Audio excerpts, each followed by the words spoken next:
22 people dead, including 19 children. This only happens in this country. Because of an awful scene playing out today in Texas. We will no doubt learn much more about this young man and his motives. The deadliest mass shooting in Texas. 22 deaths, 18 injured. A devastating blow to the US. This shooting occurred a mere 10 days after the Buffalo massacre. There's so much wrong with the story, it's mind-boggling. Salvador Rolando Ramos was a student at Robb Elementary School in Uvalde, and he was having it rough. His parents were divorced. His mom, Adriana Reyes, was a drug user and was dating a new man while his father had moved to another city. The boy had a stutter and a strong lisp, an easy target. He would get bullied hard, like bullied by a lot of people over social media, over gaming, over everything. But Salvador fought back. He used to carry boxing gloves with him. When fist fighting, which was often, he'd put on the gloves to give his punches more weight. He had too few friends to rely on the help of others. Those that did hang out with him grew distant because Salvador was undergoing a weird transformation. Santos Valdez Jr., his old friend, recalled how Salvador showed up with cuts all over his face one day. Then he told me the truth, that he'd cut up his face with knives over and over and over. I was like, "You're crazy, bro. Why would you do that?" The attitude spread beyond the school. Salvador worked at Wendy's and would verbally attack his co-workers. "Do you know who I am?" he'd snap at them. Sometimes he went as far as to text his female colleagues threatening, inappropriate messages. Long-haired, aggressive, wearing all black, he quickly earned a number of nicknames. School Shooter was one of them. Salvador's life was effectively falling apart. He used to quarrel with his mother Adriana. "I had an uneasy feeling sometimes, like, what are you up to?" Reyes told ABC News. He can be aggressive if he got really mad. Eventually, he moved to his grandmother's place. Salvador began skipping classes. Quickly, it got completely out of hand, and he dropped out just months before finishing. He wasn't very much of a social person after being bullied for the stutter. "I think he just didn't feel comfortable anymore at school," said his cousin Mia. Still, the hostility wasn't all coming from the outside. Salvador was known to provoke people, to lash out at his own friends, and sometimes he'd attack total strangers.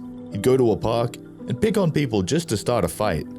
If that wasn't enough, he was resorting to animal torture and posting the videos on the streaming platform Yubo. He used the same platform to unleash threats at fellow users. Hannah, his peer and a Yubo user, had to report Salvador's account after he threatened to sexually assault her and shoot up her school. In the meantime, Salvador became more and more infatuated with guns. It began with him driving at night with a friend, egging cars, and shooting at random people with a BB gun. In September 2021, he asked his sister to buy him a gun, but she flatly refused. Salvador didn't let up. He started posting photos of automatic rifles on his social media, calling it his wish list. On May 17, 2022, a day after his 18th birthday, Salvador purchased a semi-automatic rifle, and then, just 3 days later, another rifle, this time an AR-15. His record was clean, and the sellers had no knowledge of what person comes into the possession of weaponry. Nothing new, just another 18-year-old buying an assault rifle. Immediately, Salvador started boasting about the purchases on his social media. All this angry, sadistic teen needed was just a little push. It came on May 24, 2022, with his grandma scolding him over the phone bill. She was making a call to AT&T when Salvador shot her in the head. "I'm gonna go shoot up an elementary school right now," he texted a friend just 5 minutes later. That was at 11:21 a.m. Salvador donned a tactical vest for carrying ammunition, grabbed his rifles, hopped into his grandma's Ford, drove to Robb Elementary School, and crashed through the fence. 11 minutes later, the police received a distress call from the school. There was an active shooter on the premise. When he went in the classroom, he said, "You're all gonna die," and he just started shooting. Salvador fired 315 rounds, killing 2 teachers and 19 students. The hostages had to wait a full 77 terrifying minutes before the rescue. The children were in their 3rd and 4th grades. It's unclear why Ramos chose to kill the small kids aged from 9 to 11 instead of his peers, whom he hated so much. Obviously, he didn't care who died. He locked the steel classroom door and proceeded to shoot the innocents. 11-year-old Mia Cirillo had to smear herself in the blood of a slain classmate to escape sure death. She lay down and tried not to move. The wait for the rescue was so excruciating, she thought 3 hours had passed before the law enforcement officers finally took action. Outside, it was pure chaos. The parents started arriving. They demanded the police move in and save their children. Some of them had to be restrained with handcuffs. Pepper sprays and tasers were used. Angeli Gomez, a farmer, was one of the handcuffed parents. As soon as she was released, she rushed to her children's rescue. Jumped that first gate fence, and once I jumped it, I went to my son's class, and I knocked on the door, and I remember the teacher saying, I'm like, hey, they're already bulge cutting the fence to get me. She's like, you think we have time to get out? I said, y'all have time, I'm gonna run for my other son. Angeli was able to get both of her kids out. The brave mother thinks the police could have saved many more lives if only they had acted faster. And there was a reason for the stall. UCISD's police chief Pedro Arredondo was the incident commander. It was he who erroneously assessed the situation, transitioned from an active shooter to a barricaded subject.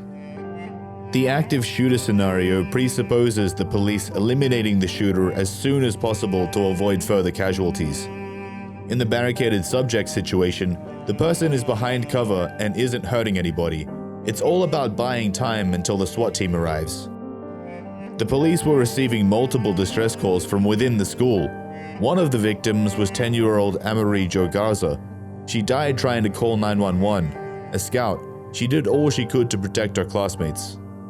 At the same time, 19 police officers stood in the hallway, just outside the room with the shooter, while children and teachers from other classrooms were being evacuated through the windows. At 12:10, a group of Deputy U.S. Marshals arrives at the school. 5 minutes later, they are joined by a Border Patrol tactical unit.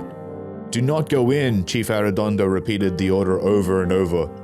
Finally, frustrated federal agents called their superiors and asked for permission to take action. A BORTAC agent unlocked the steel classroom door with a master key. Taking cover behind a tactical shield, he entered the classroom with his colleagues following close. Salvador Ramos jumped out of the closet and opened fire, wounding a Border Patrol agent. After a brief fire exchange, Ramos dropped to the floor. He was dead. With so much death, it had seemed that it was over, but the shooting had to claim one more victim. Irma Garcia was the first teacher to be shot dead. In a month, she and her husband Joe were to celebrate their 25th wedding anniversary. Joe died of a heart attack 2 days after the shooting, leaving their 4 children orphaned. The last thing my Uncle Joe did was leave flowers at my Tia Irma's memorial, and not even an hour later passed. Truly one of the most heartbreaking stories ever. This photo was captured during his last moments, leaving those flowers. School security in Uvalde was considerably upgraded in the past few years, but it didn't help. In March 2022, just 2 months before the tragedy, an active shooter scenario training exercise was conducted. Training materials stated, "Time is the #1 enemy during active shooter response. The best hope that innocent victims have is that officers immediately move into action to isolate, distract, or neutralize the threat, even if that means one officer acting alone." It was also stressed that the first responder unwilling to place the lives of the innocent above their own safety should consider another career field. Despite all this, the police failed miserably. But there is another thing to consider. How was a dangerous teen allowed to purchase a deadly weapon like an AR-15, the same rifle used in multiple previous shootings, including the one in Buffalo? The grief-stricken Uvalde community and the whole US nation rose up, demanding to change the gun laws. Congress needs to pass universal background checks, ban assault weapons and high-capacity magazines, and confirm Steve Dettelbach as head of the ATF. It's time to turn this pain into action. President Joe Biden and First Lady Jill Biden visited Uvalde to pay their respects at a makeshift memorial outside the school. Just as they were leaving, the Uvalde citizens began chanting, delivering a strong message.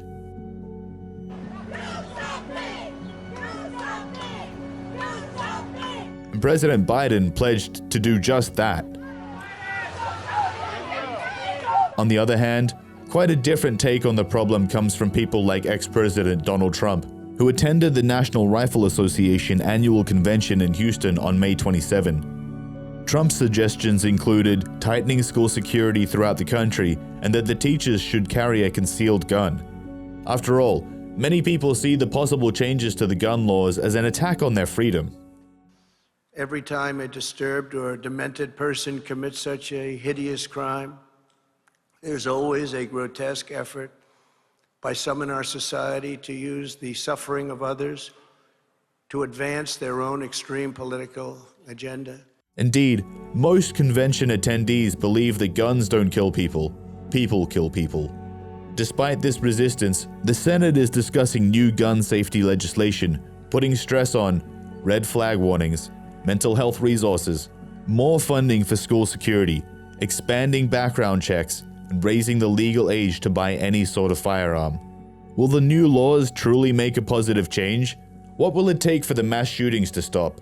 And finally, will those responsible for the delay in rescuing the Robb Elementary School children be brought to justice?